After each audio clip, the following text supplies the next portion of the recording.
잠깐, 그 반지 어디서 나신 겁니까? 카트를 미는 청소부의 손끝이 조명 아래서 반짝이던 그 순간 제 심장은 쿵 하고 떨어졌습니다. 거칠고 상처투성이 손가락에 끼워진 작은 은반지. 그건 25년 전 제가 사랑했던 여인에게 선물했던 세상에 단 하나뿐인 반지였습니다. 어머니의 유품이에요. 그 한마디가 제 귓가를 파고드는 순간 25년간 멈춰있던 제 심장이 미친 듯이 다시 뛰기 시작했습니다. 눈앞이 흐려지고 세상의 모든 소리가 멀어졌습니다. 오직 제 귀에는 제 심장이 내지르는 거친 북소리와 어머니의 유품이라는 저 여자의 메아리만이 가득 찼습니다. 제 입술이 바싹 마르고 수천억의 계약서에 사인을 하던 손이 난생 처음으로 방향을 잃고 떨려왔습니다. 그걸 제가 잠시 볼 수 있겠소? 목소리가 제대로 나왔는지조차 알 수 없었습니다. 간신히 쥐어짜낸 말에 젊은 청소부는 당황한 기색이 역력한 얼굴로 저를 올려다보았습니다. 그저 성공에 취한 늙은 회장님의 기묘한 변덕이라 생각했을지도 모릅니다. 그녀는 잠시 망설이다. 이내 조심스럽게 반지에서 손가락을 빼내 제게 건넸습니다. 작고 차가운 금속이 제 손바닥에 닿는 순간 저는 25년의 시간을 거슬러 올라가는 끔찍한 현기증을 느꼈습니다. 손바닥 위에서 낡고 달아빠진 은반지가 희미하게 빛났습니다. 제국의 왕관보다도 무겁게 느껴지는 그 작은 무게. 저는 떨리는 손으로 반지를 뒤집었습니다. 닳고 닳아 거의 지워질 뻔한 그곳에 하지만 제 망막에는 불로 지진 것처럼 선명하게 새겨져 있었습니다. KTJ2YJS 강태준이 윤지수에게 제 이름과 제 인생의 단 하나뿐이었던 그 여자의 이름이 신이시여. 온몸에 피가 역류하고 발끝부터 머리끝까지 차가운 얼음물이 쏟아지는 것 같았습니다. 숨을 쉴 수가 없었습니다. 세상이 무너져 내리는 감각. 수십 년간 단단하게 쌓아 올렸던 제 모든 것이 한순간에 먼지처럼 흩어지는 기분이었습니다. 그때였습니다. 제 귓가에 아련하게 지수의 목소리가 들려오는 것 같았습니다. 그녀의 웃음소리가, 그녀의 향기가, 그녀의 온기가 제 모든 감각을 뒤덮었습니다. 태준 씨, 이거 정말 놔주는 거예요? 이렇게 예쁜 걸. 25년 전 그녀를 처음 만났던 그곳에서 작은 은반지를 그녀의 손에 끼워 주었습니다. 제 모든 것을 걸고 제 미래를 약속하며 거창한 보석은 아니었지만 그 반지에는 제 영혼이 담겨 있었습니다. 지금은 비록 작은 은반지지만 언젠가는 세상에서 제일 큰 다이아몬드를 지수 내 손에 끼워줄게. 약속해. 그녀는 눈물을 글썽이며 제 품에 안겼습니다. 제 서툰 고백에 세상 전부를 가진 것처럼 행복해하던 사람. 제 가슴에 얼굴을 묻고 몇 번이고 고맙다고 사랑한다고 속삭였습니다. 그녀의 가느다란 손가락에서 수줍게 반짝이던 그 작은 은반지가 제 세상의 전부였습니다.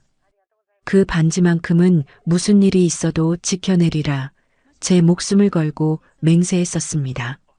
우리는 함께 늙어가는 미래를 그렸고 우리를 닮은 아이들의 이름을 지어보며 웃음 짓기도 했습니다. 그녀는 제게 유일한 안식처였고 제가 살아가는 이유였습니다. 하지만 그 행복은, 그 눈부시던 약속은 오래가지 못했습니다. 너 지금 저 쥐뿔도 없는 고아 계집애 하나 때문에 내 인생을 망치겠다는 거냐? 이 애미 눈에 흙이 들어가기 전엔 절대 안 된다. 어머니의 모진 목소리가 고막을 찢을 듯 울렸습니다. 제 앞에 내동댕이 쳐진 지수의 낡은 가방. 뺨을 맞고 붉게 부어오른 얼굴로 아무 말도 못하고 눈물만 뚝뚝 흘리던 내 가여운 사람. 저는 무릎을 꿇고 빌었습니다. 제발 지수 씨만은 건드리지 말아달라고. 내가 다 잘못했다고. 그녀를 사랑한 것이 죄라면 그 모든 벌은 내가 받겠다고 애원했습니다. 그러나 현실은 잔인했습니다. 결국 어머니는 제 손에서 반지를 빼앗아 차가운 목소리로 말했습니다. 이깟 싸구려 은반지 하나면 저 계집애도 떨어져 나가겠지. 2번 다시 내 앞에 나타나지 못하게 할 거다. 그날 저는 제 영혼의 절반을 잃었습니다. 성공을 위해, 눈앞의 부귀를 위해 저는 지수를 버렸습니다. 아니, 지켜내지 못했습니다. 그녀가 제발 자신을 버리지 말아달라며 애원하던 그 눈빛을 저는 끝내 외면했습니다. 그렇게 수십 년이 흘렀습니다. 저는 악착같이 일했고 마침내 모두가 우러러보는 재벌 회장이 되었습니다. 수백억짜리 빌딩을 짓고 수천억의 돈을 벌었지만 제 마음 한구석은 언제나 폭풍이 휩쓸고 간 폐허처럼 텅 비어 있었습니다. 밤마다 잠 못 이루고 최고급 술에 취해 그녀의 이름을 부르다 지쳐 잠드는 날들이 부지기수였습니다. 세상 모든 것을 가졌지만 단 하나 제가 진정으로 원했던 것은 가질 수 없었습니다. 회장님, 괜찮으세요? 안색이 너무 안 좋으세요. 어느새 제 곁에 다가온 젊은 청소부의 목소리에 저는 끔찍했던 과거의 악몽에서 가까스로 깨어났습니다. 제 손에 들린 반지를 그녀는 불안하고 의아한 눈으로 바라보고 있었습니다. 아, 내가 무슨 짓을. 저는 황급히 반지를 그녀의 손에 돌려주었습니다.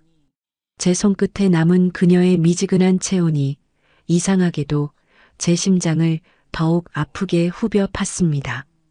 미안하오. 아주 오래전에 잃어버렸던 물건과 너무 닮아서 내가 실례했소. 더 이상 아무 말도 할 수 없었습니다. 저는 비틀거리는 걸음으로 그 자리를 도망치듯 빠져나왔습니다. 등 뒤에서 저를 바라보는 그녀의 혼란스러운 시선이 느껴졌지만 차마 돌아볼 용기가 나지 않았습니다. 최고층으로 향하는 전용 엘리베이터의 문이 닫히고 나서야 저는 벽에 등을 기댄 채 겨우 숨을 몰아쉴 수 있었습니다. 황금빛으로 빛나는 거울에 비친 제 얼굴은 금방이라도 쓰러질 듯한 늙고 초라한 사내의 모습이었습니다.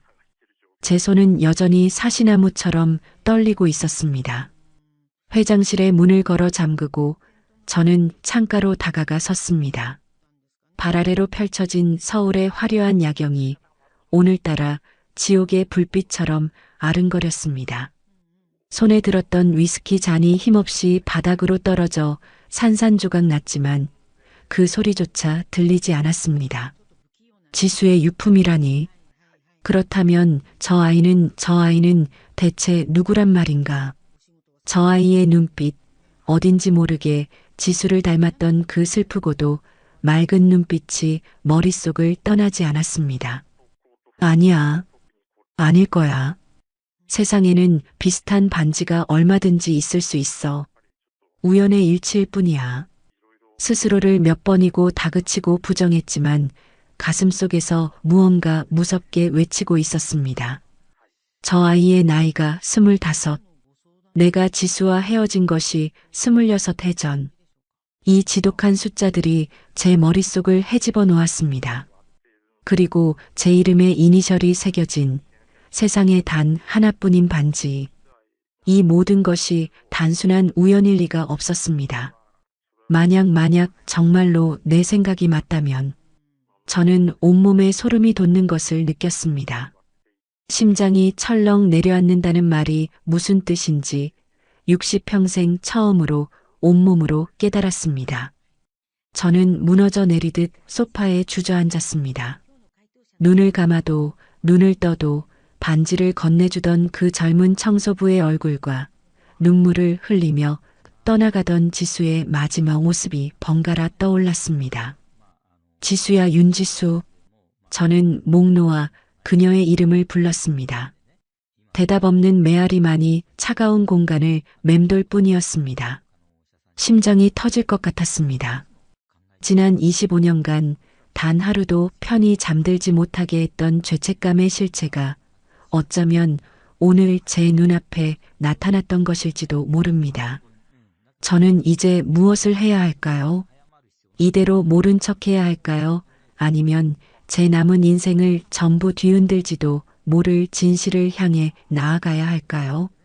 어둠이 내려앉은 도시의 불빛을 망연자실하게 바라보며 저는 그저 멈춰버린 시간 속에 갇힌 채 하염없이 과거의 기억 속을 헤맬 뿐이었습니다. 밤새 단 한숨도 자지 못했습니다. 최고급 구스다운 침구도 수억 원을 들인 방음벽도 제 심장을 찢어놓는 듯한 이명과 지독한 불안 앞에서는 아무 소용이 없었습니다.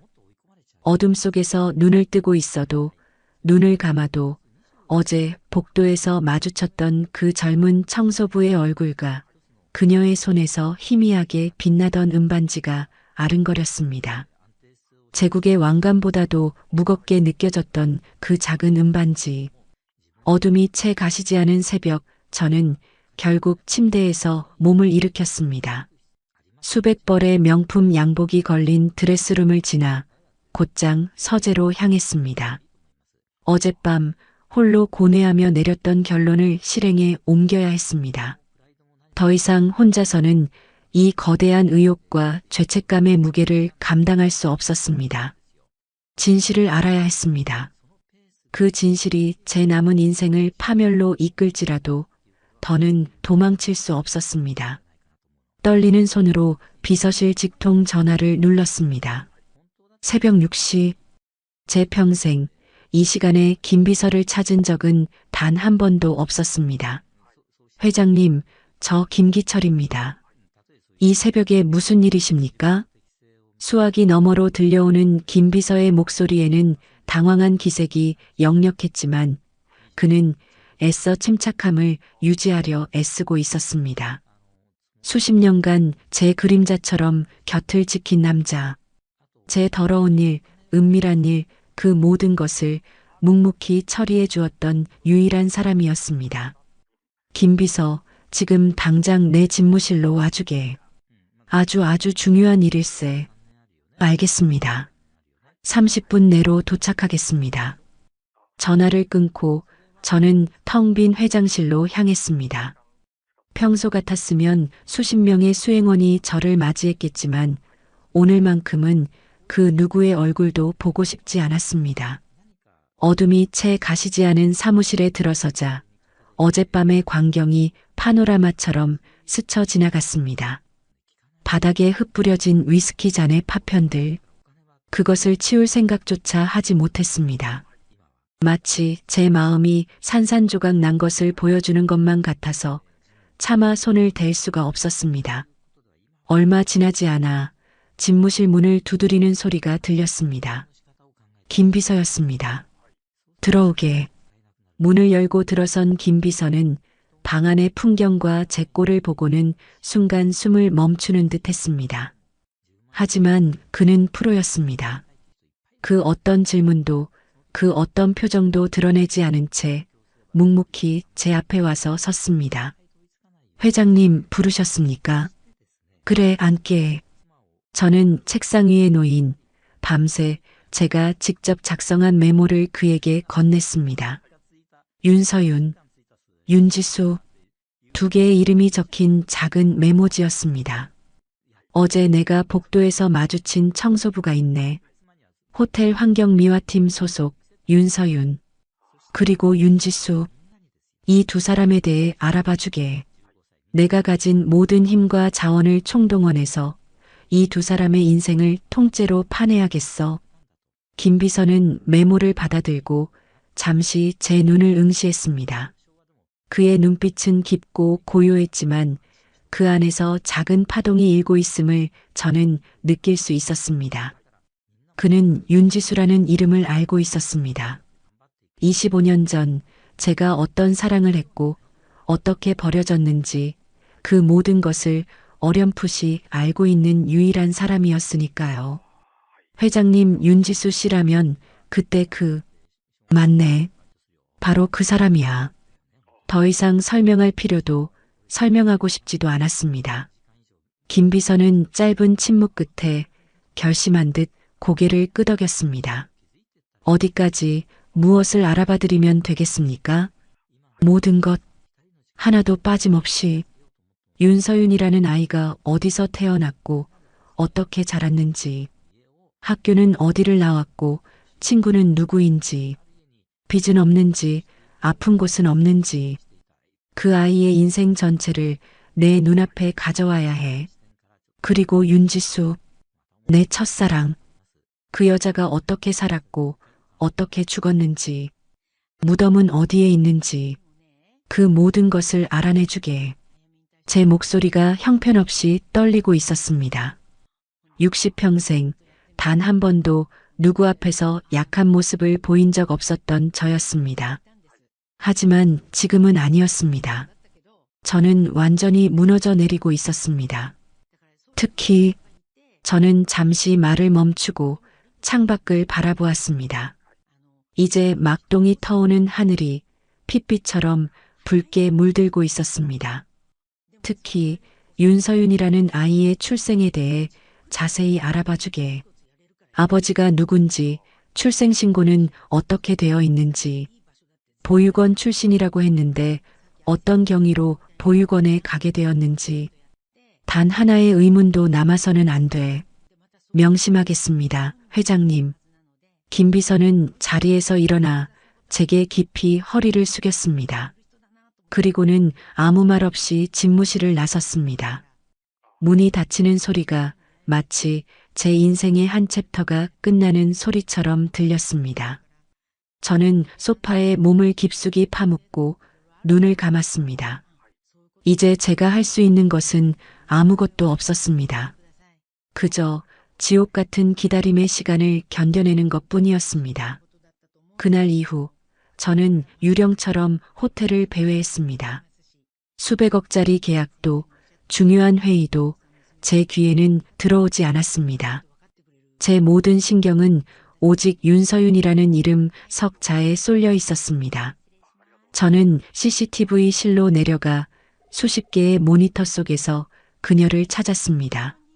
묵묵히 복도를 청소하는 모습, 동료들과 웃으며 이야기를 나누는 모습, 구내식당에서 혼자 밥을 먹는 모습. 그녀의 모든 일상이 제게는 하나의 거대한 미스터리이자 가슴 아픈 통증이었습니다. 가까이 다가가 말을 걸고 싶었지만 그럴 수 없었습니다. 제가 무슨 자격으로 25년 동안 존재조차 몰랐던 어쩌면 내 딸일지도 모르는 아이에게 제가 무슨 말을 할 수 있단 말입니까? 저는 그저 멀리서 유리병 너머에서 그녀를 지켜볼 수밖에 없었습니다. 그녀가 웃으면 제 마음도 잠시 환해졌다가 그녀가 지친 표정을 지으면 제 가슴도 무너져 내렸습니다. 이것이 바로 부성애라는 것일까요? 너무나도 낯설고 두려운 감정이었습니다. 며칠이 지났습니다. 시간은 더디게 흘렀고 제 속은 까맣게 타들어갔습니다. 매일 밤 악몽에 시달렸습니다. 피를 토하며 저를 원망하는 지수의 모습, 아빠는 어디 있어요? 라고 묻는 어린아이의 모습. 저는 비명을 지르며 잠에서 깨어나기 일쑤였습니다. 그러던 어느 날 오후 김 비서로부터 연락이 왔습니다. 회장님, 1차 조사 결과가 나왔습니다. 지금 집무실로 가도 되겠습니까? 심장이 멎는 것 같았습니다. 올 것이 왔구나. 저는 마른 침을 삼키고 간신히 대답했습니다. 그래 오게. 얼마 지나지 않아 김 비서가 두꺼운 서류 봉투를 들고 집무실로 들어섰습니다. 그의 얼굴은 평소보다 더욱 굳어 있었습니다. 저는 차마 자리에서 일어날 수가 없었습니다. 소파에 앉은 채로 그를 바라보았습니다. 결과가 어떻게 나왔나? 김 비서는 제 앞에 서서 서류 봉투를 열었습니다. 그리고는 가장 위에 있는 서류 한 장을 꺼내 제게 건넸습니다. 가족관계 증명서였습니다. 윤서윤이라는 이름과 함께 모 윤지수라는 글자가 선명하게 적혀 있었습니다. 윤서윤 씨는 말씀하신 대로 태어난 직후부터 보육원에서 자랐습니다. 출생신고는 병원에서 했지만 친부의 이름은 공란으로 되어 있습니다. 친부 공란. 그 단어가 비수처럼 제 가슴에 박혔습니다. 어머니인 윤지수 씨는 서윤 씨를 낳고 5년 뒤에 사망했습니다. 사인은 지병 악화로 인한 심장마비.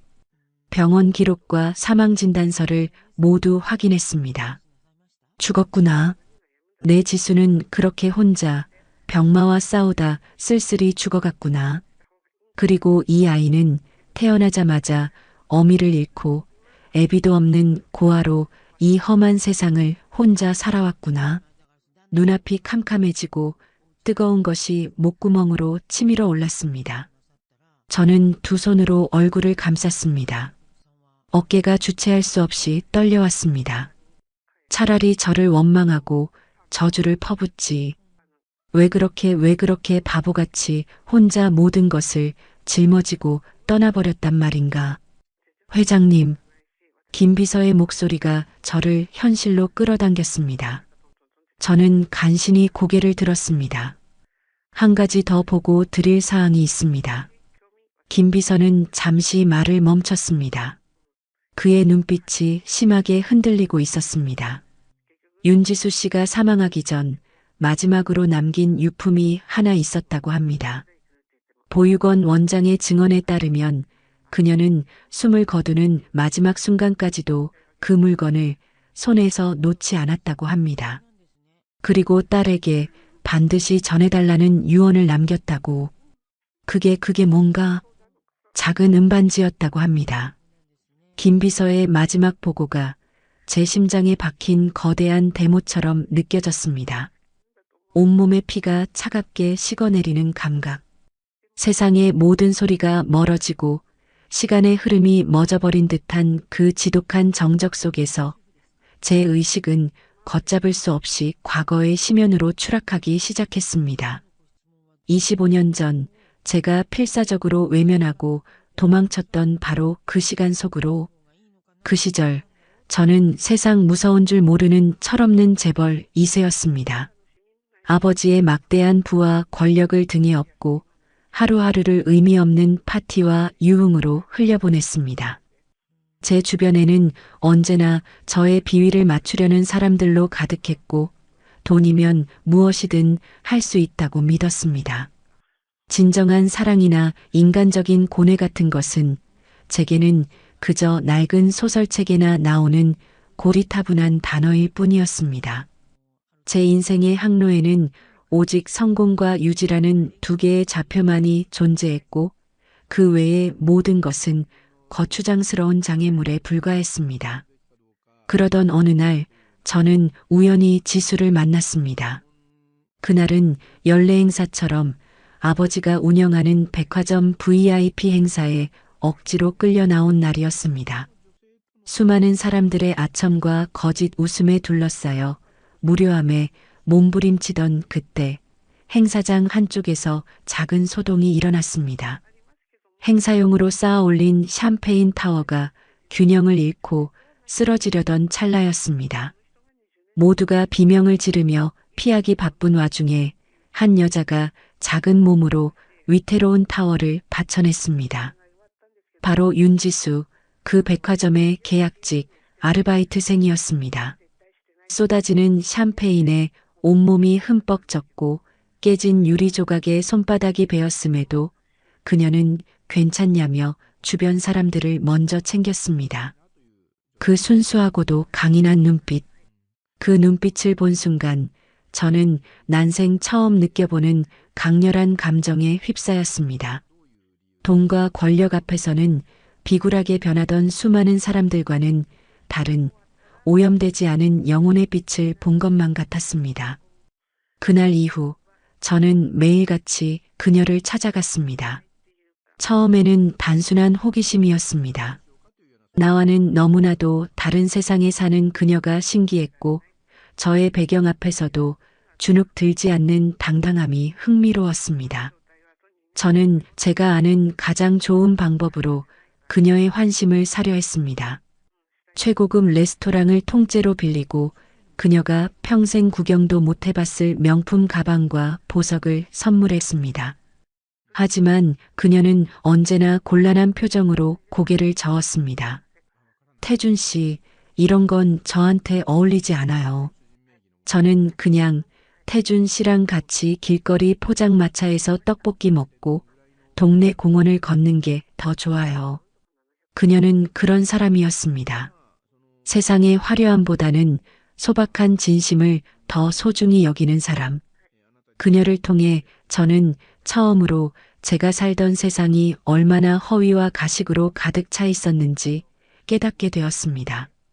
그녀와 함께 낡은 재래시장을 걷고 1,000원짜리 어묵꼬치 하나를 나눠 먹으며 웃는 그 시간이 그 어떤 화려한 파티보다도 제 마음을 충만하게 만들었습니다. 그녀와 함께 있으면 방탕하고 공허했던 제 삶이 조금씩 채워지는 기분이었습니다. 저는 처음으로 돈으로 결코 살 수 없는 진짜 행복이 존재한다는 것을 깨달았습니다. 우리의 사랑이 깊어질수록 저는 그녀에게 제 모든 것을 보여주고 싶었습니다. 이번에는 돈이 아닌 저의 진심을. 우리는 함께 낡은 헌책방에서 서로에게 시집을 골라주기도 하고 비 오는 날에는 작은 카페 창가에 앉아 하루 종일 이야기를 나누기도 했습니다. 그녀는 제게 어릴 적 꿈에 대해 물었고 저는 처음으로 누군가에게 제 나약하고 불안한 내면을 솔직하게 털어놓았습니다. 그녀는 그저 말없이 제 이야기를 들어주고 따뜻하게 안아주었습니다. 그 품 안에서 저는 난생 처음으로 완벽한 평온과 안식을 느꼈습니다.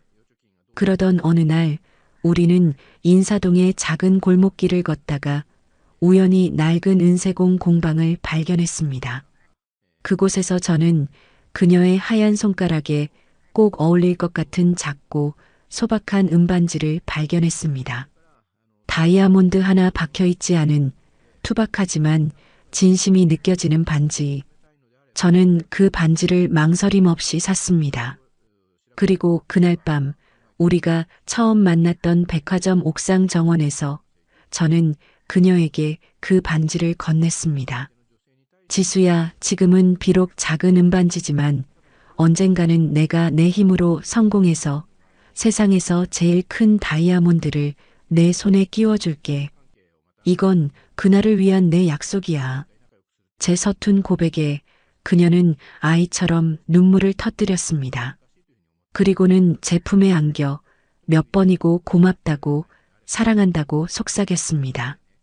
그녀의 손에서 수줍게 빛나던 그 작은 은반지가 그 순간만큼은 제 세상의 전부였습니다. 하지만 신은 우리의 행복을 시기했던 것일까요? 그 찬란했던 시간은 견고한 현실의 벽 앞에서 처참하게 부서지고 말았습니다. 우리의 관계를 알게 된 어머니는 불같이 노하셨습니다. 내가 지금 제정신이냐? 어디서 굴러먹던지도 모르는 천한 계집애에게 빠져서 우리 집안에 먹칠을 할 셈이야? 어머니는 당장 헤어지지 않으면 그녀를 가만두지 않겠다고 협박했습니다. 저는 처음으로 어머니에게 반항했습니다. 지수는 그런 사람이 아니라고, 내가 진심으로 사랑하는 사람이라고 외쳤습니다. 하지만 돌아온 것은 차가운 뺨과 더욱 모진 협박뿐이었습니다. 그 계집애 당장 이 나라에서 못 살게 만들어주마. 다니던 학교는 물론이고 그 가족들까지 전부 길바닥에 나앉게 할 수도 있어. 내가 내 말을 듣지 않으면 그 가여운 것의 인생이 어떻게 망가지는지 똑똑히 보게 될 게다. 어머니는 빈말을 하는 분이 아니었습니다. 저는 두려웠습니다. 저 때문에 지수가 상처받고 그녀의 꿈과 인생이 망가지는 것을 볼 수가 없었습니다.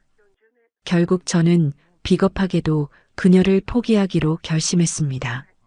그녀를 지킨다는 명목 아래 사실은 제 안위와 미래를 선택했던 것입니다. 마지막으로 그녀를 만난 날 저는 평소와는 다른 최고급 정장을 차려입었습니다. 그리고 그녀의 가느다란 손가락에 제 마음과는 너무나도 다른 차갑고 무거운 다이아몬드 반지를 끼워주려 했습니다. 제가 약속했던 세상에서 제일 큰 다이아몬드는 아니었지만 그녀에게는 평생 만져보지도 못할 만큼 값비싼 것이었습니다. 지수야, 우리 헤어지자. 제 입에서 나온 잔인한 말에 그녀의 얼굴이 하얗게 굳어갔습니다. 그녀는 믿을 수 없다는 듯 저를 바라보며 몇 번이고 되물었습니다. 태준 씨 지금 뭐라고 했어요? 잘못 들은 거죠? 그렇죠? 아니, 제대로 들었어. 나는 너 같은 여자랑 더 이상 만날 수 없어. 애초에 우리는 사는 세상이 달랐어. 이건 그동안 고마웠다는 내 마지막 선물이야. 위자료라고 생각해.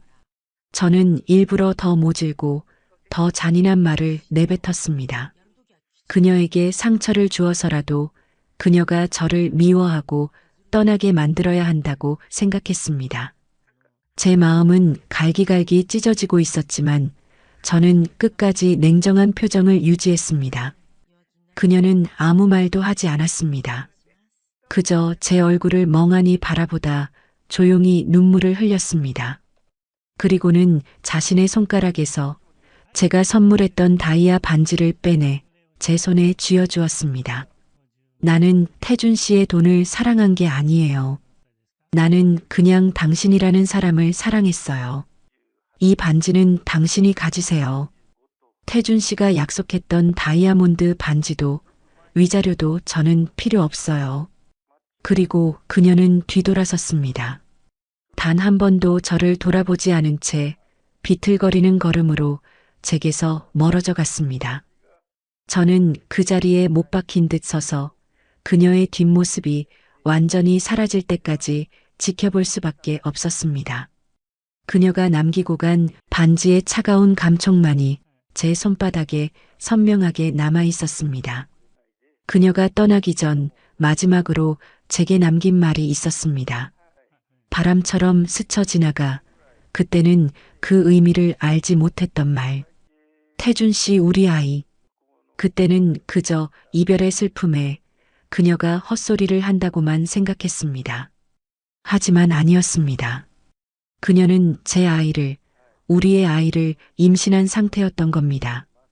그리고 그 사실을 제게 알리지 않은 채 홀로 그 모든 고통과 슬픔을 짊어지고 떠났던 것입니다. 과거의 기억에서 깨어난 저는 짐승처럼 울부짖었습니다. 심장이 터져버릴 것 같은 고통이 온몸을 덮쳤습니다.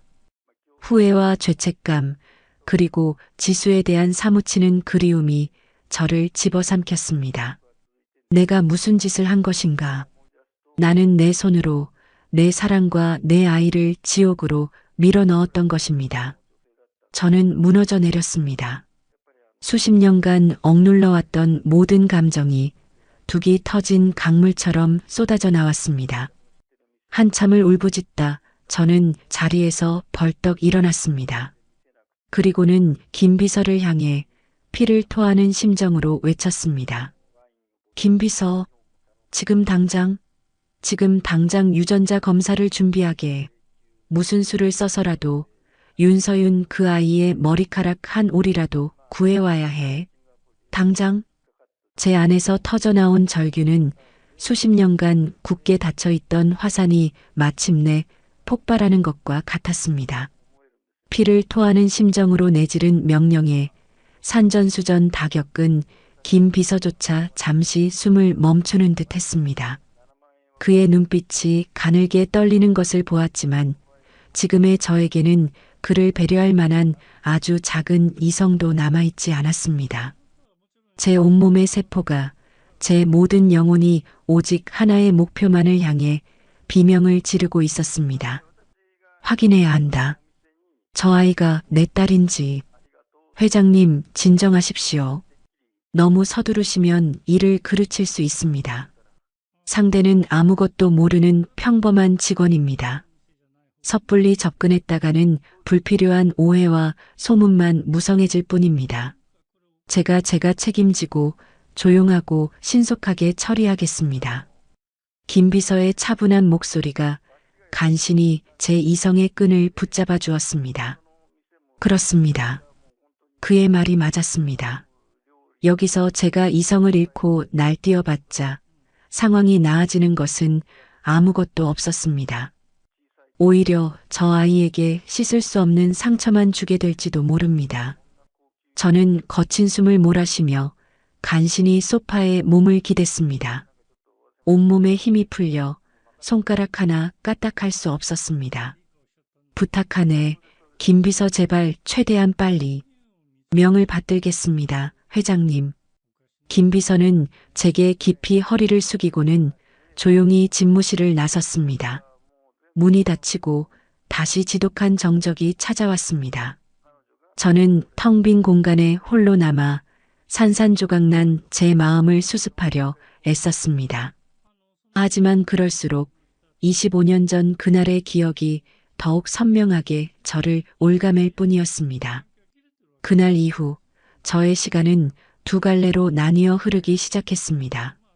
낮에는 수백억, 수천억이 오가는 비즈니스를 처리하는 냉철한 그룹의 총수로, 밤에는 CCTV 모니터 앞에서 한 여자의 일상을 훔쳐보며 가슴을 졸이는 초라한 사내로, 저의 집무실 가장 안쪽, 그 누구의 출입도 허락되지 않는 작은 밀실의 벽 한쪽은 호텔 곳곳을 비추는 수십 개의 CCTV 화면으로 가득 채워졌습니다. 저는 유령처럼 그 화면들 속을 떠돌았습니다.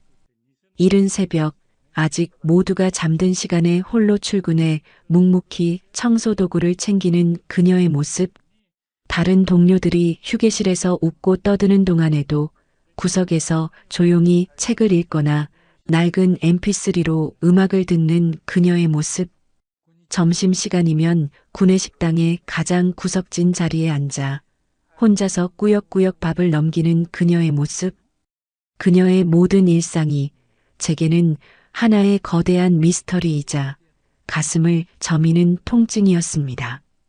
그 아이 윤서윤은 지수를 꼭 닮아 있었습니다. 웃을 때 살짝 휘어지는 눈꼬리도, 무언가에 집중할 때 자기도 모르게 입술을 꾹 다무는 버릇도. 하지만 가장 저를 아프게 했던 것은 문득문득 그녀의 얼굴에 스쳐 지나가는 깊은 그늘이었습니다. 텅 빈 복도를 걸을 때, 창밖을 무심히 바라볼 때 그녀의 맑은 눈동자에는 나이답지 않은 깊은 슬픔과 외로움이 어려 있었습니다.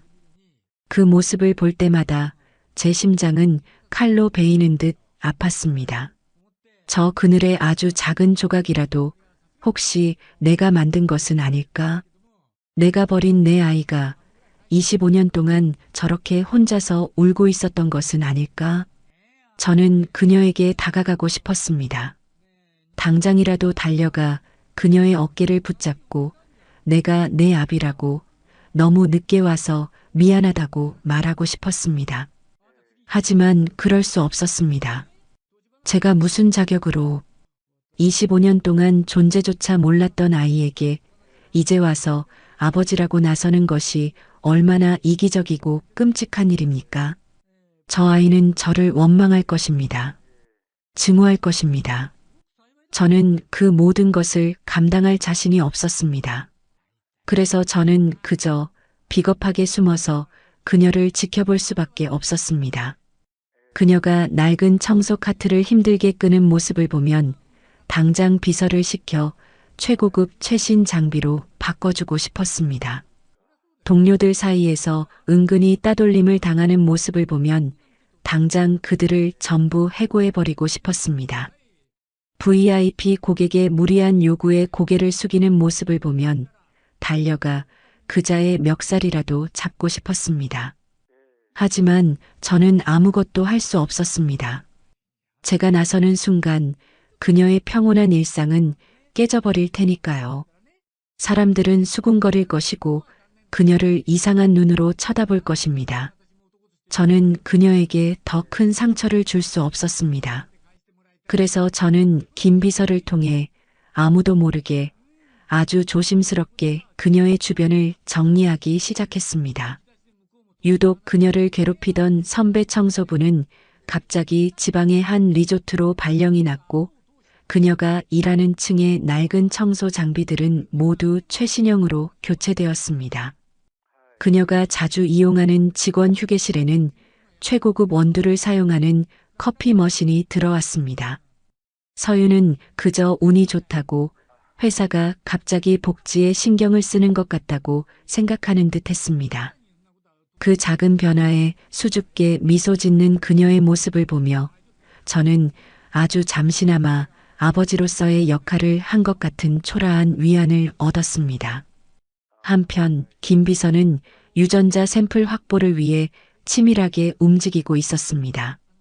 서윤이 마시고 버린 종이컵, 그녀가 사용한 작업용 장갑, 심지어 그녀가 청소한 구역의 쓰레기통까지 김 비서의 팀은 한치의 오차도 없이 그 어떤 의심도 사지 않고 그녀의 흔적을 수집했습니다. 그리고 마침내 그녀가 머리를 빗고 난 뒤 휴게실 쓰레기통에 버린 머리카락 몇 올을 확보하는 데 성공했습니다. 회장님, 샘플을 확보했습니다. 지금 즉시 국내 최고의 유전자 감식 기관으로 보내겠습니다. 결과가 나오기까지는 약 일주일 정도 소요될 것 같습니다. 김 비서가 건넨 작은 비닐 증거 봉투, 그 안에 담긴 몇 가닥의 가느다란 머리카락이 제게는 천근만근의 무게로 느껴졌습니다.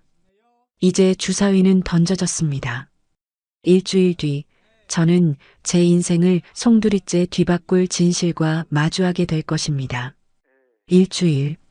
제게는 1세기보다도 길게 느껴졌던 그 지옥 같은 시간이 마침내 끝을 향해 가고 있었습니다.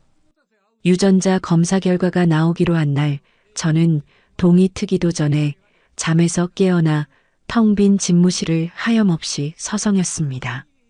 심장은 제멋대로 미친 듯이 날뛰었고 손바닥에서는 식은땀이 멈추지 않았습니다. 차라리 모든 것이 나의 망상이기를 바라는 비겁한 마음과 제발 내 딸이 맞기를 바라는 간절한 기도가 제 안에서 수천 번이고 부딪히고 깨지기를 반복했습니다. 오후 2시, 정확히 약속된 시간에 집무실 문이 열리고 김 비서가 들어왔습니다. 그의 손에는 제 운명이 담긴 하얀 서류 봉투가 들려 있었습니다. 그의 표정은 그 어느 때보다도 굳어 있었고 감정을 읽을 수가 없었습니다. 그 무표정한 침묵이 저를 더욱 미치게 만들었습니다. 결과가 나왔나? 제 목소리가 모기만 한 소리로 기어 나왔습니다. 김 비서는 아무 말 없이 제게 다가와 서류 봉투를 건넸습니다. 봉투를 받아드는 제 손이 제 의지와는 상관없이 사시나무처럼 떨렸습니다. 수천억짜리 계약서에 사인을 할 때도 이렇게 떨어본 적은 없었습니다. 제국의 흥망성쇠가 걸린 문서라 해도 이토록 무겁게 느껴지진 않았을 것입니다. 저는 한참 동안 그저 하얀 봉투를 내려다볼 뿐이었습니다. 이것을 열어보는 순간 제 남은 인생은 완전히 다른 길로 접어들게 될 것입니다. 과연 나는 그 결과를 감당할 수 있을까? 25년 동안 쌓아 올린 나의 성, 나의 제국, 나의 모든 것이 이 얇은 종이 한 장에 무너져 내릴 수도 있었습니다. 하지만 더는 도망칠 곳도 도망칠 이유도 없었습니다.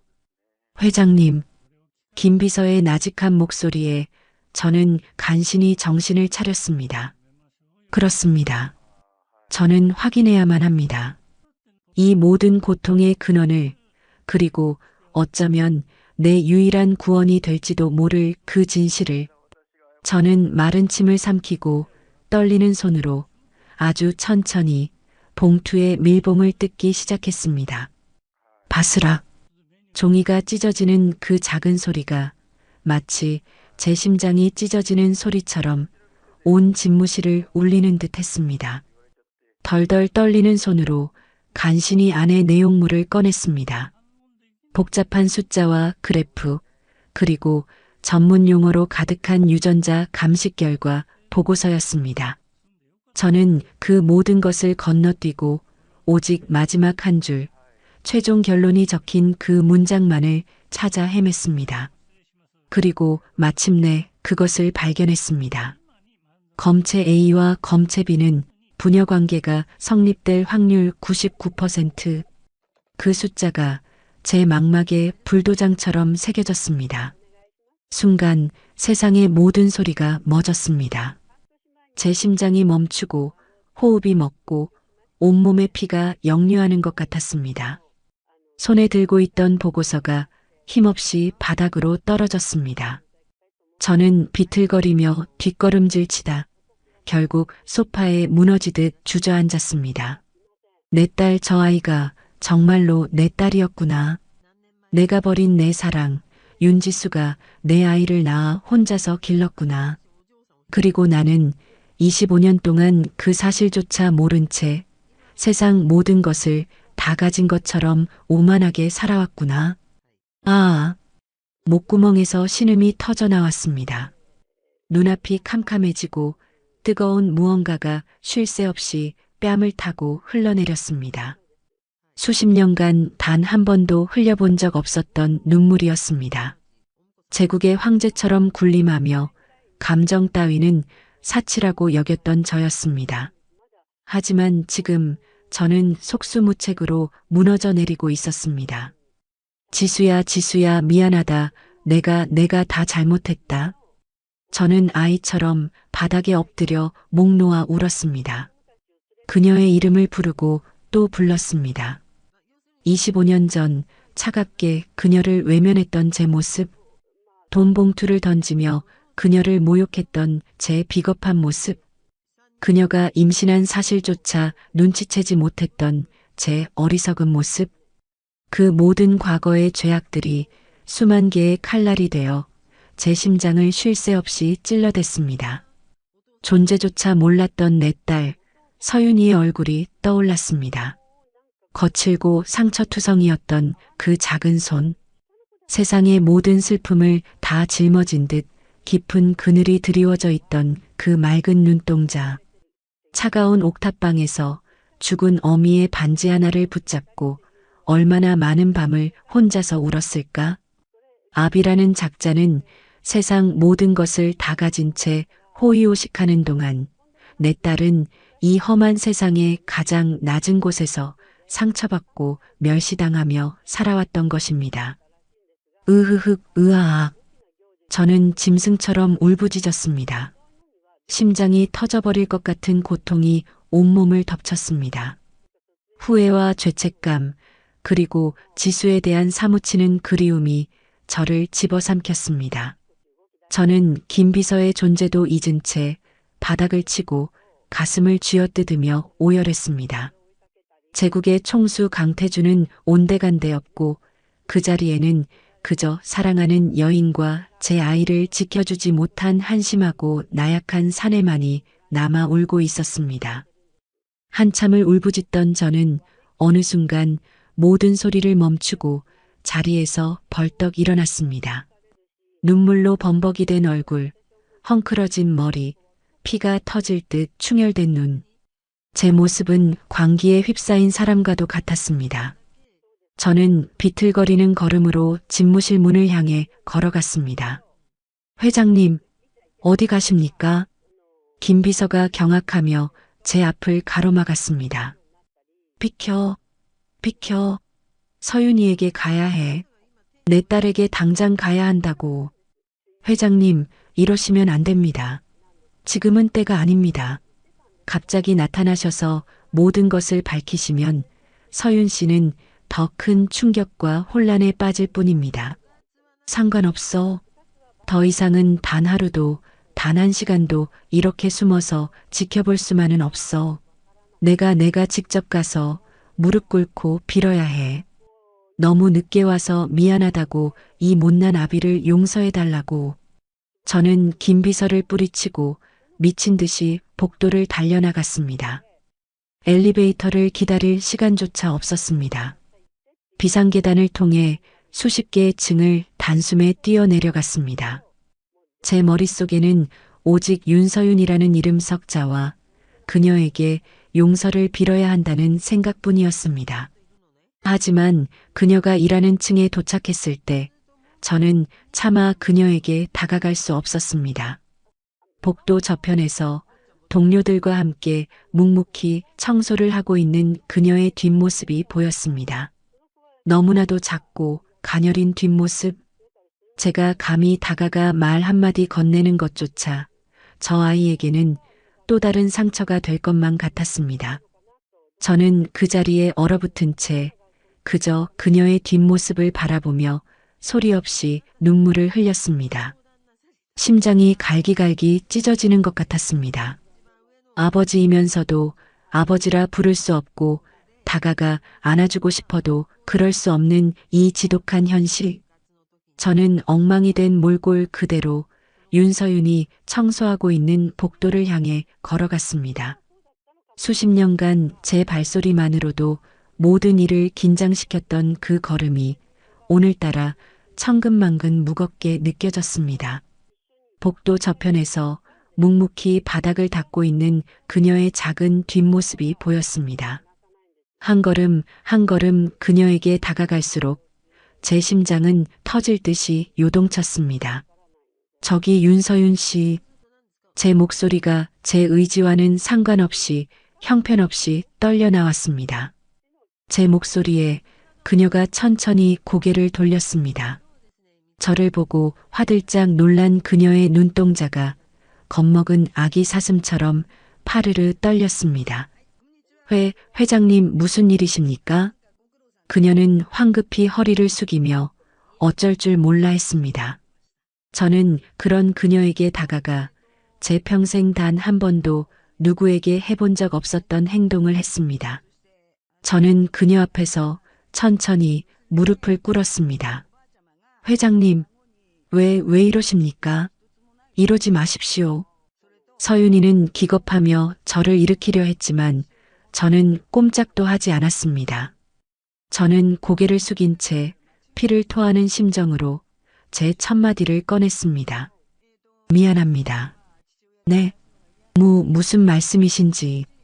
내가 다 잘못했습니다. 너무 늦게 와서 정말 미안합니다. 눈물이 쉴 새 없이 터져 나왔습니다. 수십 년간 제국의 황제처럼 군림하며 단단하게 쌓아 올렸던 모든 자존심과 위엄이 이 순간 속절없이 무너져 내렸습니다. 저는 차마 고개를 들지 못한 채 그저 그녀의 낡은 운동화 아코만을 바라보며 아이처럼 울었습니다. 서윤이는 영문을 모른 채 제 앞에서 어쩔 줄 몰라 하며 서 있기만 했습니다. 복도를 지나가던 몇몇 직원들이 이 기이한 광경을 보고는 수군거리기 시작했습니다. 하지만 그런 것은 아무래도 좋았습니다. 한참을 울던 저는 간신히 고개를 들고 그녀를 바라보았습니다. 제 눈물 젖은 얼굴을 본 그녀의 눈동자가 파도처럼 흔들렸습니다. 저는 품속에서 유전자 감식 결과 보고서를 꺼내 그녀에게 건넸습니다. 그 얇은 종이 한 장이 제 모든 죄악에 대한 과학적 증거이자 마지막 속죄의 기회였습니다. 이걸 봐주시오. 서윤이는 떨리는 손으로 제가 건넨 서류를 받아들었습니다.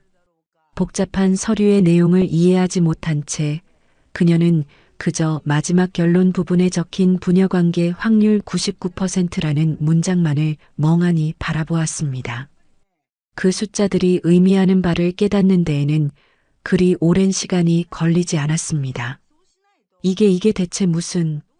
그녀의 얼굴에서 핏기가 사라지고 입술이 파랗게 질려갔습니다. 그녀는 저와 서류를 번갈아 바라보며 믿을 수 없다는 듯 뒷걸음질 쳤습니다. 복도 한가운데 수천억의 자산을 움직이는 그룹의 총수가 무릎을 꿇었습니다. 세상 모든 것을 다 가진 듯 군림하던 오만한 남자가 지금 이 순간 제 딸의 눈물 한 방울 앞에서는 아무런 의미도 없었습니다. 저는 그저 한 명의 죄인이자 용서를 구하는 비겁한 아버지일 뿐이었습니다. 거짓말이죠? 이럴 리가 없어요. 우리 아빠는 죽었다고 했는데. 서윤이의 목소리가 절망적으로 떨렸습니다. 25년간 단 한 번도 의심해 본 적 없는 진실. 세상에서 가장 사랑했던 엄마가 남겨준 아버지에 대한 유일한 기억. 그것은 아버지가 자신을 낳고 얼마 지나지 않아 불의의 사고로 세상을 떠났다는 것이었습니다. 그래서 그녀는 아버지를 원망하지 않았습니다. 그저 얼굴도 모르는 아버지를 그리워하며 언젠가 하늘나라에서 만나게 되면 꼭 안아드려야겠다고 다짐하며 살아왔습니다. 그런데 죽었다던 아버지가 지금 자신의 눈앞에, 그것도 자신을 비참하게 만들었던 이 거대한 호텔의 주인인 재벌 회장의 모습으로 무릎을 꿇고 있는 것입니다. 이 기괴하고 끔찍한 현실 앞에서 그녀의 세계가 송두리째 무너져 내리고 있었습니다. 아니야, 아닐 거야. 그녀는 손에 든 보고서를 갈기갈기 찢어버릴 듯 구겨쥐었습니다. 충격과 혼란으로 금방이라도 쓰러질 듯 비틀거렸습니다. 저는 그녀에게 다가가 그녀의 팔을 붙잡으려 했습니다. 서윤아. 그 순간 제 손길이 닿자 그녀의 눈빛이 돌변했습니다. 혼란스럽게 흔들리던 눈동자에 이내 차갑고 날카로운 증오의 불꽃이 타올랐습니다. 그녀는 제 손을 미친 듯이 뿌리쳤습니다. 만지지 마. 당신이었어. 결국 당신이었구나. 죽은 게 아니었어. 살아있었어. 살아있으면서 엄마와 나를 버렸던 거야. 그녀의 절규가 얼음장처럼 차갑게 복도를 울렸습니다. 죽은 줄로만 알았던 아버지가 살아있었다는 충격은 곧바로 자신들을 버리고 호의호식하며 살아온 파렴치한 남자를 향한 맹렬한 분노와 배신감으로 바뀌었습니다. 왜? 대체 왜? 돈 때문에? 그깟자리 때문에 사랑하는 여자와 뱃속의 자식까지 버릴 수 있었던 거야? 그래놓고 이제 와서 왜 나타나? 이 모든 걸 다 가지고 이제 와서 아버지 행세라도 하려는 거야? 당신 같은 사람, 내 아빠일 리 없어. 내 아빠는 차라리 죽은 사람이 훨씬 나아. 그녀는 울부짖으며 제 가슴을 작은 주먹으로 마구 내리쳤습니다. 그 주먹에는 아무런 힘도 실려 있지 않았지만 제게는 수천 개의 칼날이 박히는 것보다 더한 고통이 느껴졌습니다. 그렇습니다. 그녀의 말이 모두 맞았습니다. 저는 그녀의 아버지가 될 자격이 없는 죽은 사람보다도 못한 인간이었습니다. 미안하다, 서윤아, 정말 미안하다. 저는 그녀의 주먹을 그저 묵묵히 받아내며 눈물과 함께 사죄의 말을 반복할 뿐이었습니다. 제 진심 어린 눈물이 그녀의 얼어붙은 마음을 아주 조금이라도 녹여주기를 바라면서 한참 동안 저를 때리던 그녀는 이내 힘이 빠진 듯 그 자리에 주저앉아 오열했습니다. 저는 그녀의 곁에 조심스럽게 다가가 다시 한번 무릎을 꿇었습니다. 그리고는 아무 말 없이 그녀와 함께 울었습니다. 한 명의 아버지로서 25년의 시간을 뛰어넘어 처음으로 딸의 곁에서 함께 눈물을 흘렸습니다. 시간이 얼마나 흘렀을까? 복도에는 두 사람의 흐느낌만이 가득했습니다. 수군거리던 직원들도 이 비통한 광경 앞에서 차마 발을 떼지 못하고 멀리서 지켜볼 뿐이었습니다. 그때 울음을 그친 서윤이가 퉁퉁 부은 눈으로 저를 올려다보았습니다. 그녀의 눈에는 여전히 원망과 증오가 담겨 있었지만 그 너머로 아주 희미하게 흔들리는 무언가가 보였습니다. 25년 만에 처음 만난 아버지의 진심 어린 눈물, 그리고 부정할 수 없는 과학적 증거 앞에서 그녀의 단단했던 마음에도 아주 작은 균열이 생기기 시작한 것입니다. 그녀는 자신도 모르게 25년 동안 단 한 번도 품어본 적 없는 질문을 던지고 있었습니다. 정말 이 사람이 내 아빠라고? 그녀는 천천히 자리에서 일어났습니다. 그리고는 저를 지나쳐 비틀거리는 걸음으로 복도 저편으로 걸어갔습니다. 저는 그녀를 붙잡지 않았습니다. 지금 그녀에게는 이 모든 것을 혼자서 감당할 시간이 필요하다는 것을 알았기 때문입니다. 그날 이후 서윤이는 호텔에 나오지 않았습니다. 그녀는 옥탑방에 문을 걸어 잠근 채 세상과의 모든 소통을 끊어버렸습니다. 저는 매일같이 그녀의 옥탑방을 찾아갔습니다. 문을 두드리지도 그녀의 이름을 부르지도 않았습니다. 그저 멀리서 그녀의 작은 창문에서 새어나오는 희미한 불빛이 꺼질 때까지 밤이 새도록 그 자리를 지켰습니다. 제가 그녀에게 줄 수 있는 것은 이 지독한 기다림과 저의 진심뿐이라고 생각했습니다. 며칠이 지났습니다. 저는 제대로 먹지도 자지도 못한 채 딸의 집 앞을 지키는 노숙자와 다름없는 꼴이 되었습니다. 그룹 총수의 위험은 온데간데였고 그저 딸의 용서를 구하는 초라한 아버지의 모습만이 남아 있었습니다. 차가운 새벽 공기에 기침을 콜록이면서도 저는 차마 그 자리를 떠날 수가 없었습니다. 그러던 어느 날 굳게 닫혀있던 옥탑방의 문이 아주 천천히 삐걱거리는 소리를 내며 열렸습니다. 문틈으로 며칠 사이 헬쑥해질 대로 헬쑥해진 서윤이의 얼굴이 보였습니다. 그녀는 아무 말 없이 며칠 사이 폭삭 늙어버린 제 모습을 그리고 제가 손에 꼭 쥐고 있는 구겨진 유전자 검사 결과 보고서를 한참 동안 내려다보았습니다. 그녀의 눈빛은 여전히 차가웠지만 그 안에는 더 이상 맹목적인 증오만 있지는 않았습니다. 그곳에는 혼란과 고통, 그리고 아주 작은 호기심이 뒤섞여 있었습니다. 그녀는 며칠 동안 방 안에서 수만 번이고 생각하고 또 생각했을 것입니다. 죽은 줄 알았던 아버지의 등장, 그의 눈물, 그리고 부정할 수 없는 진실. 밤새도록 울다가 소리 지르다가 그러다 문득 그녀는 궁금해졌을 것입니다. 저 남자는 왜 저러고 있는 걸까? 모든 걸 다 가진 남자가 왜 모든 걸 버린 사람처럼 저 차가운 길바닥에 앉아 있는 걸까? 그녀는 문을 조금 더 열고 저를 향해 아주 작은 목소리로 말했습니다. 들어오세요. 저는 제 귀를 의심했습니다. 하지만 그녀는 다시 한번 조금 더 분명한 목소리로 말했습니다. 일단 들어오시라고요.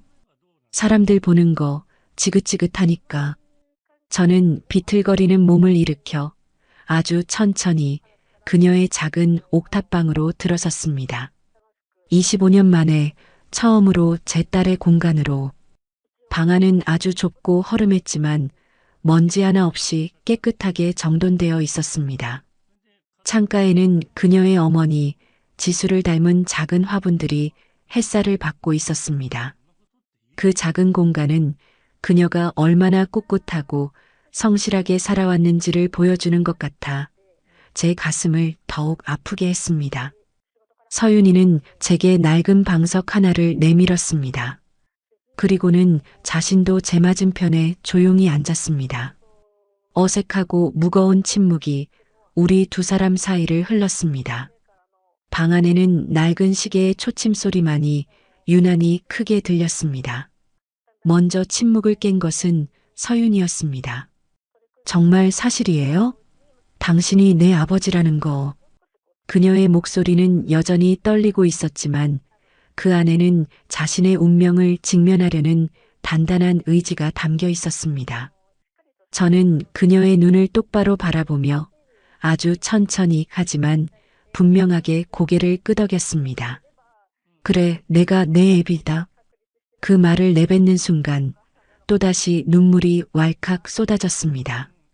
서윤이는 그런 저를 더 이상 밀어내지 않고 그저 묵묵히 바라보고 있었습니다. 그녀는 다시 물었습니다. 왜 그랬어요? 왜 엄마랑 나를 버렸어요? 그녀의 목소리에는 이제 날카로운 증오 대신 순수한 의문과 슬픔이 담겨 있었습니다. 저는 차마 고개를 들지 못하고 제가 저질렀던 25년 전의 비겁한 선택에 대해 더듬더듬 이야기하기 시작했습니다. 제 어머니의 모진 반대, 그녀를 지킨다는 명목 아래 그녀를 버렸던 제 어리석음, 그리고 지난 25년간 단 하루도 그녀들을 잊지 못하고 살아왔던 제 지옥 같은 시간에 대해서 제 이야기가 길어질수록 서윤이는 아무 말 없이 그저 듣고만 있었습니다. 그녀의 표정은 변함이 없었지만 저는 느낄 수 있었습니다. 그녀의 얼어붙었던 마음이 아주 조금씩, 아주 천천히 녹아내리고 있다는 것을 그녀의 눈빛 속에서 저는 아주 희미하게 용서의 빛이 피어오르는 것을 보았습니다. 25년의 길고 긴 겨울이 끝나고 마침내 우리 두 사람에게도 아주 작은 봄이 찾아오고 있었습니다. 그날 이후 저는 회장직을 유지한 채 제 딸을 위한 속죄를 시작했습니다.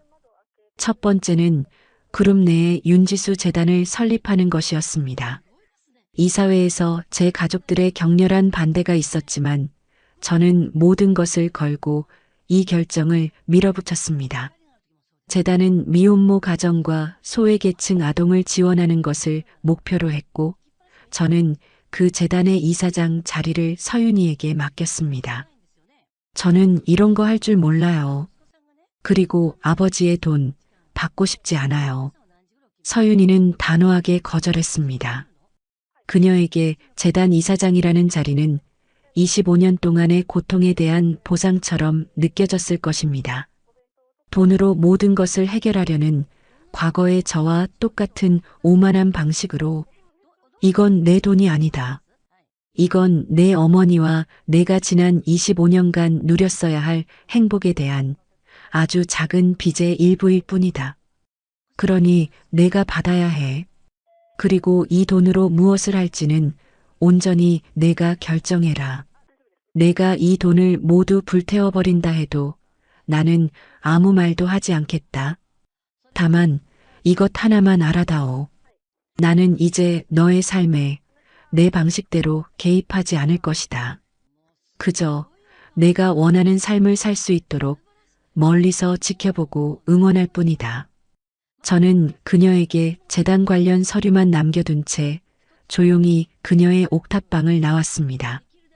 더 이상 그녀에게 무언가를 강요하지 않는 것. 그것이 제가 할 수 있는 첫 번째 속죄였습니다. 며칠 뒤 서윤이는 다시 호텔 청소부로 출근했습니다. 재단의 이사장 자리가 아닌 낡은 청소 카트 앞으로 돌아온 것입니다. 사람들은 수군거렸습니다. 재벌 회장의 숨겨진 딸이 왜 저런 일을 하느냐고. 하지만 서윤이는 묵묵히 자신의 일을 했습니다. 그녀에게는 증명해야 할 것이 있었습니다.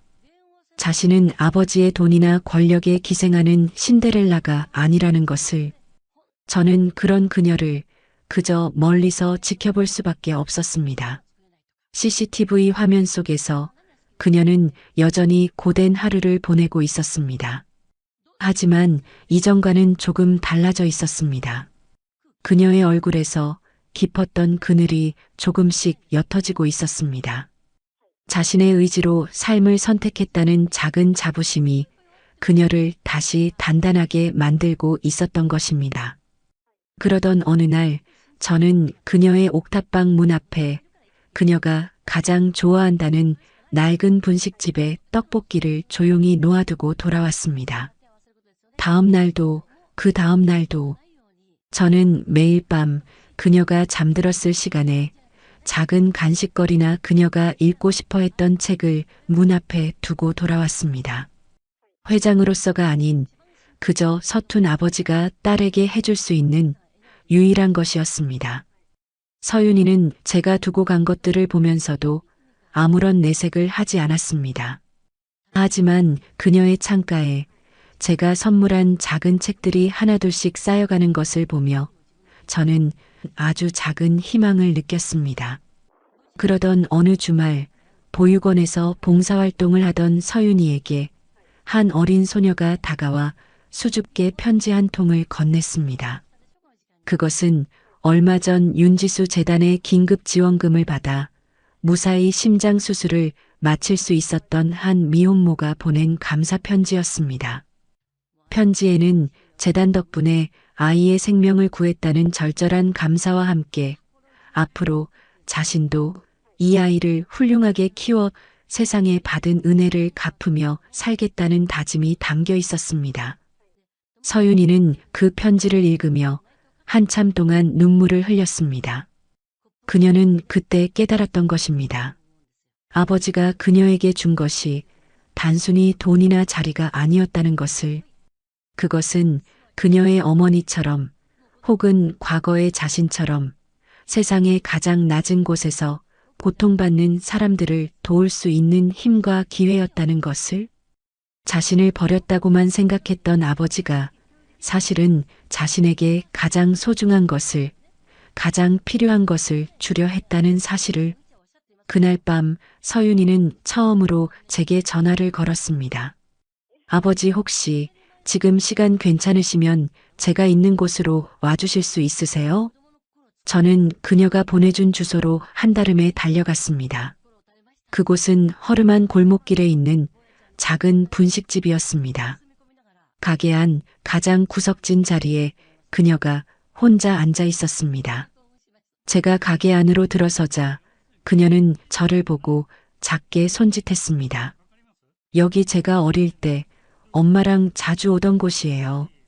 떡볶이가 맛있어요. 그녀는 제 앞에 김이 모락모락 나는 떡볶이를 밀어주며 수줍게 웃었습니다. 25년 만에 그녀가 제게 처음으로 사주는 따뜻한 음식이었습니다. 우리는 낡은 분식집 테이블에 마주 앉아 함께 떡볶이를 먹었습니다. 세상에서 가장 어색하고 또 가장 따뜻한 식사였습니다. 아버지, 저 재단 이사장 해볼게요. 대신 조건이 있어요. 저는 아버지의 도움 없이 제 힘으로 해볼 거예요. 우리 완벽한 가족은 될 수 없겠지만 서로를 이해하려고 노력하는 가족은 될 수 있잖아요. 그녀의 말에 저는 또다시 눈물을 흘리고 말았습니다. 하지만 이번에는 슬픔의 눈물이 아닌 기쁨과 감사의 눈물이었습니다. 시간이 흘러 우리는 함께 그녀의 어머니 윤지수의 무덤을 찾았습니다. 바다가 보이는 작은 언덕 위에 소박하지만 아름답게 꾸며진 무덤이었습니다. 저는 그녀의 묘비 앞에 서서 25년 동안 하지 못했던 말을 마침내 꺼냈습니다. 지수야, 나왔어. 너무 늦게 왔지. 미안하다. 정말 미안하다. 내가 우리 딸 서윤이를 이제야 찾았어. 하늘에서 보고 있지? 내가 남겨준 우리 딸, 이렇게나 훌륭하게 자랐어. 이제는 내가 저 아이의 곁에서 목숨 걸고 지킬게. 평생 이 못난 놈이 지은 죄를 갚으며 살게. 그러니 부디 그곳에서는 아프지 말고 편히 쉬어 사랑한다. 지수야. 저는 묘비를 붙잡고 오열했습니다. 서윤이는 그런 제 곁에서 말없이 함께 눈물을 흘려주었습니다. 그리고는 제 손을 따뜻하게 잡아주었습니다. 우리는 한참 동안 그 자리에 서서 지는 노을을 바라보았습니다. 이제 우리는 더 이상 혼자가 아니었습니다. 서로의 상처를 보듬고 서로의 온기에 기대어 남은 생을 함께 살아갈 것입니다. 오늘의 이바구는 여기까지입니다. 25년의 길고 긴 겨울이 지나고 비로소 찾아온 따뜻한 봄날. 아버지와 딸은 서로의 상처를 보듬으며 세상에서 가장 어색하지만 가장 따뜻한 첫걸음을 내디뎠습니다. 완벽하지 않아도 괜찮습니다. 서툴러도 괜찮습니다. 가족이라는 이름으로 서로의 온기에 기대어 함께 걸어갈 내일이 있기에 이 땅의 모든 아버지와 딸, 그리고 아픈 상처를 딛고 일어서는 모든 이들에게 이 이야기가 작은 위로와 희망이 되기를 바랍니다. 구독과 좋아요 눌러주시면 놀라운 인생 사연들을 누구보다 먼저 무료로 만나보실 수 있습니다.